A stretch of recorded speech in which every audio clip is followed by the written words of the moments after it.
আপনারা দেখতে পাচ্ছেন যে 1871 সালে নির্মিত বাংলাদেশের দ্বিতীয় প্রাচীনতম যে রেলপথ তথা কুষ্টিয়ার জগতী থেকে রাজবাড়ির গোয়ালন্দ ঘাট পর্যন্ত যে দীর্ঘ 75 কিলোমিটার রেলপথ, তো সেই রেলপথটি একদা পাংশা উপজেলাস্থ তথা বর্তমানে কালোখালী উপজেলার কালিকাপুর ইউনিয়নের যে কালিকাপুর রেল সেতু, এই সেতুটি আসলে 1871 সালেই চালু হয়েছে। যেহেতু আপনার এই রেলপথটি চালু হয়েছে 1871 সালে।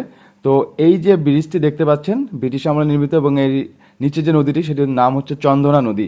এই চন্দনা নদী আসলে রাজবাড়ির এবং বোয়ালমারির পর্যন্ত চলে গেছে। আর এই ব্রিজটি আসলে আমাদের যে রেল লাইনের বা রেলপথের একটি স্মৃতিস্মারক।